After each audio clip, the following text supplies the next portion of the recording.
Hey, so right now I'm prepping for a video in a document titled this is another one. Why LinkedIn doesn't work for most people. So I kind of wanted to document this and kind of like take you behind the scenes of like me making one of these like posts. Like sometimes you'll see posts where it's like I'm just pulling things up where you'll see it's like 5, 6, 7 pages or whatnot. And like I don't think a lot of people understand like how much actually goes into these posts.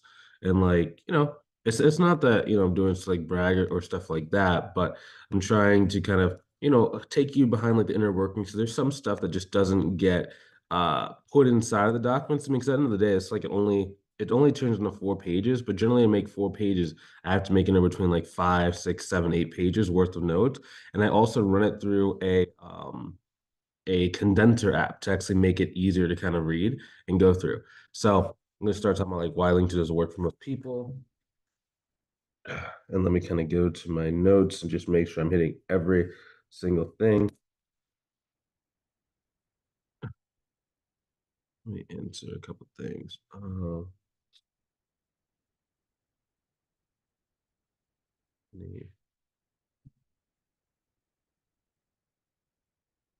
Also, my voice type might like mess some things up, so you might not see it on the screen, but you're just gonna kind of hear me typing out. Okay, so one thing that I see a lot of people don't have is that they don't have any trust building assets.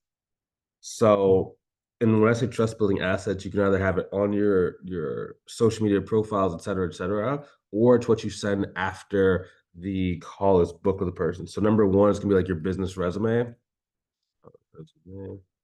Now, what is it? So what, why, how did I find this? How to make it? Okay, so business resume is basically a resume for your business. I know a lot of people, whether you're like working a job right now, like maybe you don't want to put your LinkedIn and like tell people you're having a business, or maybe you come from a different industry and you're like, well, how do I kind of display my skill set? This business resume does that. Now, I actually I basically created this because one of the students in my mentorship program was like an engineer by trade, and like a CPA literally asked him like for a list of services. So I just like went on like Canva. Well, first I went on Microsoft Word, wrote down like all different services, like things that are like really, really important. And then I went on Canva and like there was like a resume template. So it's like, okay, so we can't do it about, him as a person because he's an engineer. So we have to do the same thing, but as if like the business has a resume itself. And like when he sent it, like the CPA was super, super impressed. And like the guy ended up getting like a $4,000 a month client off of just the business resume because the CPA was so impressed. And it wasn't like when I say just, it's like it was just enough to get the person to trust him enough to refer him to other people.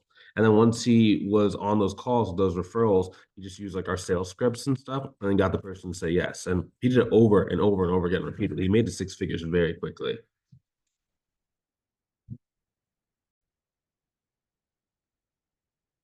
So currently on this document, you might not see a lot of stuff being like written or typed. It's because I'm actually voice recording right now. So I used to do the Google Document has like a built-in like voice recording thing, but I found the accuracy of it was a little bit weak. So I'm voice typing these documents, and then I have like transcribed. So it does cost a little bit of money to like have the AI transcription, not a huge amount, but you know, it definitely is worth it for the time it saves. So I should have a thing about how to make it. So basically, how you make one of these is you go make a Google document or a Microsoft Word document. You put what are all of your services that you're offering? What are some of the skill sets you have? What are some of the either education or certifications that you have? And then put down like how can you actually help the business owner? Now, you also want to have like a really clear headshot of yourself. And then once you have those like, details, you can just go on Canva and like literally just type in resume, resume template. So I use Canva for most of my um for most of my designing stuff, just because simple and easy. Come on.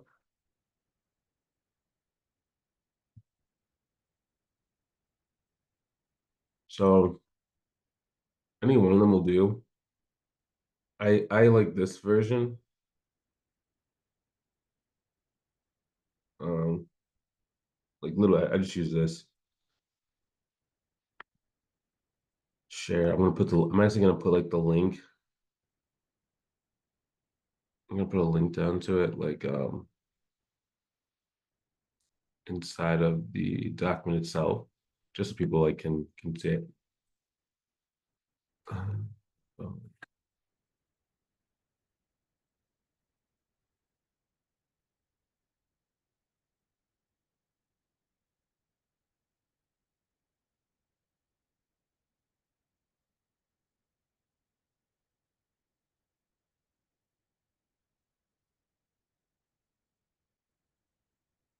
cool. So that is trust asset number one. Now, again, this is just really easy to kind of build simple credibility, even if you're outside of the industry. Next thing are case studies. So for case studies, I like to do these. Basically, you take like either your best client, your best job, and you basically state out like what was the previous situation, like what were some of the stuff they were going through, what were some of the pains, the problems, the challenges, and then what were they trying to like overcome. Then you add in a little bit about credibility about yourself, like how long you've been in the game for, why should people listen to you, and why should people like move forward with you. After that, you're basically going to do three to five steps of exactly what the person should do in order to get out of that situation. Ideally, if you've done this for someone else, you would just use the 3 to 5 steps you already did. Now, if there weren't 3 to 5 steps, talk about 3 to 5 stages or different processes. So first, we did like an analysis of like, where were they overspending? Next, we went and looked at those areas just to make sure that it was actually accurate. After that, we put a budgeting plan in place to make sure that we weren't going to overspend it. After that, we held weekly meetings to make sure we were within budget. After that, we started thinking about all different places we can now reinvest the new free cash flow. Okay. That's simple 5 steps right there, or 5 phases that you went through. But the reason why it's important is because people need to know that even if you don't have a million years of experience, people need to know that you know what you're doing. So by having a case study, it shows you actually are good at what you're talking about. And it's like you're proving and displaying your ability right then and there. There was an old internet marketer named Dan Kennedy, and he used to say things like, you have to display your power. So basically, the only way that I know a magician can do magic is because he has to show me he can do magic, right? Once he showed me he can do magic, I think he's a magic person. The same thing with us. Once we show them we know accounting and bookkeeping, we know it at a higher level than what the client does, the client ends up wanting to work with you. It just makes it so much easier for them to respect you, right? Because then when they come on the call, if they've already seen your power, they're going to respect you a lot more, and it makes it easier for you to like get the higher price points that most people are looking for, and most people struggle to actually get, right? Because if you're struggling to get higher price points, it just means that they don't respect your skill set, right? So like they'd be willing to pay a CPA $250 an hour, or they'd be willing to pay a lawyer $350 per hour, right? Because they respect lawyers, right? Because it's it's just the industry of law has been better at marketing like their value than what accountants have been able to do, right? But it's the same thing. So if your profession doesn't market themselves as well as what they could, you have to learn how to market yourself as well as what you could. That's that's the biggest thing. Definitely the biggest thing. Um, cool. And then once you have those, like you can never have enough case studies. I literally do a case study every single week inside of my various Facebook groups, my various school groups online, even my YouTube channel, right? Every single week. That I do stuff. I have some sort of like case study of this student did XYZ or this person did XYZ, and it just works so well because now it's just like it's also like a pseudo testimonial, right? Because like you're telling the story about this, right? And if you're using a real life event, it's like you just get a free testimonial every single time. Cool. Next thing, speaking of testimonials, I like video testimonials. Basically, do an interview where you interview your clients on how they enjoyed your service. It's very simple and it's done like in an interview fashion. So I learned this through a paid program that I did, and it was really about like how to build trust in a market. And one of the coolest things that they were doing were video testimonials. They basically sit there and talk for like 15 minutes to the guy who was teaching the course was doing like hour-long interviews. That I don't believe an hour is like that's way too long in my opinion, but it worked for him. I like to do things more like 15 to 20 minutes long, if that. And you just basically sit there and interview your clients. Same thing as the case study, right? So it's very similar process. Where were they? Where do they want to go? What were some of the steps that were involved? What were some of the outcomes that they received? What was the experience? What was the journey like? Now, the difference between a case study and a video testimonial is just that the video testimonial should be more like in a story and a journey. And it's the fact that it's being told by the actual client rather than told by yourself. So they are a little bit more effective than a case study. It's just the fact that, you can get a lot more case studies out because you can basically go and find those stories from your past life versus video testimonials. Like you have to like have the client, find the client, make sure the client's comfortable in video, and then do the video itself. Um, I'm debating about whether or not I should do a breakdown of how to do a video testimonial, but I'm going to save that for the next one. Next thing, audio testimonials, very similar to video testimonials. It's just done audio only. So it's just more people are willing to do it, and it's a little bit more like less pressure because you don't have to be on camera. Next thing, any speaking events you've done. Okay. So I learned this because I started posting different speaking events on my Facebook, and people would reach out to me saying, like, hey, I just saw your speaking event. It looks like you really know what you're doing. Can maybe talk about like if you can help me with your accounting or bookkeeping. And it was just amazing. So this is both at the event, people would say that they would come up to me after the event, and on my Facebook, they would reach out to me as well and just be like, hey, I saw it, let's go. It's such a cool thing because the fact that you're on a stage causes people to respect you more, and people generally want to work with a person that's on stage. It's a very, very cool phenomenon. It works very well. And you just have to be able to just do it. Now, you don't have to do a million of these. Like, if you're not a speaker, I'm not saying you have to become one. It's just these are the easiest ways to start building trust online. Now, we have a video on our YouTube channel that breaks down how to go and do speaking events, how to get speaking events. So I'm not going to do that inside of this document. But go to my YouTube channel, type in speaking events, and you'll find something up. Next is a personal resume. Okay. So if you have accounting experience, I would use the personal resume. Even if you have a business resume, I would still send the personal resume as well. You can never send someone enough documents and resources about how good you actually are. Like the more of these you can have, the better it is. Like all the time. Like you never have to worry about like about I sent too much. I sent too much stuff. I sent I sent way too many things about like how good I am. It doesn't work like that. Now, they might not read everything, but even if they don't read everything, the fact that they sent and the fact that you have it builds credibility, right? Like there is something to be said about having a stack or just like a bunch of URLs inside of an email about all the things that you've done to help someone out. I've seen one of the top internet marketers. I saw a cold email he basically puts out to new potential clients. This guy was doing like $18 million a year. No, probably not $18 million. I think he was doing like $12 million a year or something like that. He had collected like $18 million. But his email had like 10 different links of like his resume, testimonials, case studies, YouTube videos. It was so many URL links. I didn't even know you could put them in an email and still have it be like delivered to the client. That would be marked as spam. But it just worked so well. And it's just there's you can never have enough proof of you being good at what you do, right? Same thing, you can also have your website link. That's optional. I generally don't really recommend having a website in the beginning. It's just not really needed. Like once you start making significant traction, okay, build a website. It doesn't hurt, right? But in the beginning, I just wouldn't do it. But it does help you to kind of build some trust. But so that's the least of the trust assets. But the cool thing is like once you have your video testimonials, you have your case studies, you have the audio testimonials, you have some speaking events, you could just put it on your website and just send people to your website. So it's like good as a holding zone. And it's good if like you already have an audience that you send to it. It does not generate an audience like most people think. It's just good for utilizing your own audience to build that trust. Cool. Okay, so those are trust building assets. What are some other reasons people don't? Give me 1 second. Let me read this.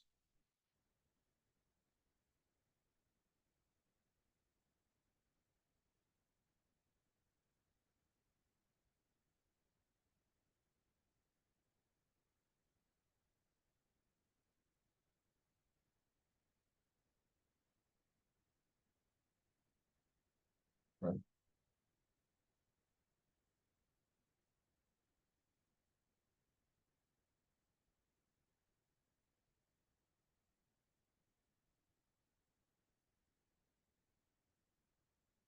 Hmm. You don't message anyone. So next on our list is you don't message people. So in the beginning, when you have less than 500 connections or less than 10 clients from your audience, you have no business posting. Now, I'm not trying to be mean, I'm just saying it's just not going to be effective. Generally, what's going to happen is social media is going to show your posts and content to about 5 to 10% of your total audience. So if you have under 500, let's say if you have 100 followers, you're only going to have 5 to 10 people seeing that. Now, the argument can be made that 5 to 10 people is enough for you to get clients, but just because someone sees it does not mean that number one, it's going to show to the 10 people in your audience that actually own a business. And number two, just because someone sees one post does not mean they're going to buy. Oftentimes people need to like either watch your videos or read your posts for at least 3 to 5 months before they actually reach out to you to get started. So like if you have like 6 months to a year, you can wait to get to like, an extra 2 to 3 clients. Okay, cool. All power to you. Just post every day for the 6 months. No problem. Cool. But if you if you actually want to have any level of consistency in audience growth, I would recommend learning how to do Messenger to reach out to people. Now, I call it really building relationships because a lot of people think it's like this like really like hectic scrambling and like getting people to like want to work with you. The way we do it is a lot more conversational and a lot easier for us to be able to kind of like go and get the clients like moving forward. Um, right? Because this is the way I learned this. So I actually did a course a long time ago. It cost me about 8 grand to learn how to like do messaging. And basically I would have to learn how to get someone from not knowing who I am and then being able to actually be excited to talk in a consultation call within like 2 to 3 days. So it's very opposite of like posting. Posting is generally going to like build up over time versus messaging is very direct. It can be very quick. Like you can find someone where if you find the right person who wants help and has like the money to pay you, they can get started within 24 hours of you talking to them.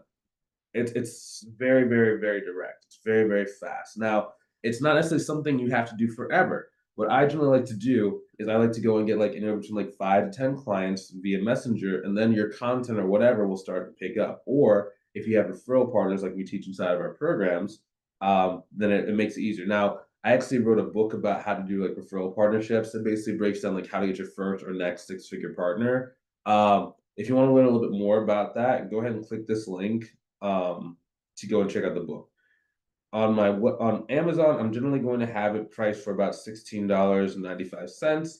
If you go get on my website because you've like read this far through the post, I'll actually let you go and have like the what's it called, the audience discount I give out on my website, and that sells for about $4.95. So go click that link, go get the book. It's only like $5. So if you're really serious about like getting partnerships and really growing your business that way, it's a very simple choice to go and do. Mhm. Cool. Now, so when it comes to messaging, right, I like to do like 5 pillars and 2 bridge steps. Now, I don't want to like go super deep into how to message inside of this video because I want to like keep it very specific as to why people do not get results on LinkedIn. So if you can, I might either drop a link to this video on YouTube that breaks down like literally how to do messaging. I literally took like 25 minutes and broke down like what are the messages I like to use, how to build your own message script, how to know if your message script is working, what are the KPIs to know if your message script is actually working, and like what does success actually look like for you so that you can start going getting results as well. Okay. So one thing I'll actually go a little bit deeper on when it comes to messaging is something someone does wrong, which is like they message too direct. On LinkedIn, you do not want to just friend request someone and go, do you need a bookkeeper? Do you need an accountant? There are a couple of reasons why. Number one, you just blend in with the crowd. Like LinkedIn used to be a place where like everybody was messaging and just trying to sell and like spam stuff. And like people really did not take kindly to it. So people developed like a sales resistance on that platform. Right. So anytime like you would send a sales message, people would really like dislike it, not like it, not want to talk to you. It's kind of gotten easier the last couple of years because there was an overcorrection. So since there was so much irritation when people directly pitching, the platform stopped letting people be able to send out a lot of messages each day. So a lot of the spammers started disappearing. So nowadays, there's like a wide open kind of opportunity for you to message people because you're not really competing with the spammers as much. So one way that you can separate yourself is just not by being a spammer. There will come a time and place in this messenger conversation to where you will invite them to a call and where you will eventually sell your services, but you just don't want to do it in the first 5 minutes. It's almost like, walking up to a stranger, um, walk up to a stranger and ask them to give you $1 million versus being married to someone for 10 years, then asking them to give you, $1 million. It's a lot, the likelihood's a lot higher that the person you're married to is going to go and give you the $1 million than a random stranger on the street. Now, you know, I don't know your business, I don't know your relationship, maybe it's not, but in general, this is what it's like. So yeah, that's another thing people do. So okay,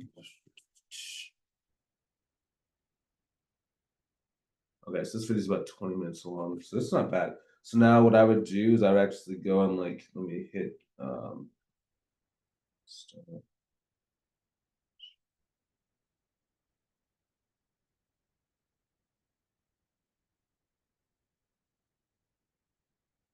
LinkedIn part 2. Okay. So now what I'm doing is I'm actually like saving and like oops.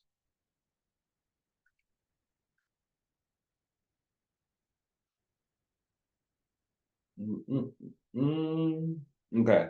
So this cost me $5 to transcribe this, which could be seen as a lot, a lot of money. But like, so every like long video or long post you see would cost me like $5, $10 because I'm not even done with the post. I probably have to go and add like another 20 minutes into it. Plus I have to go do some editing for it. So yeah, definitely. I'm definitely not gonna like be able to finish this post while like on this video because that would just be too long. But those are some of the different challenges I see most people making, like when LinkedIn does not work for them. So also if you want some help growing your business, like maybe you've been trying to grow your business, but it's just not quite going the way that you want, the way that you hope, go ahead and click the link inside the description, either above or below the video to book a call with myself to see if I can help inside of our program. That way you can just avoid all the mistakes that cause like most people fail and just reach your goal in like the shortest period of time possible. So if that's you, I'd love to see you on the call. If you're not quite ready, that's a-okay too. I'll see you inside the next video. Either way, talk to you soon. Have a great rest of your day. Take it easy.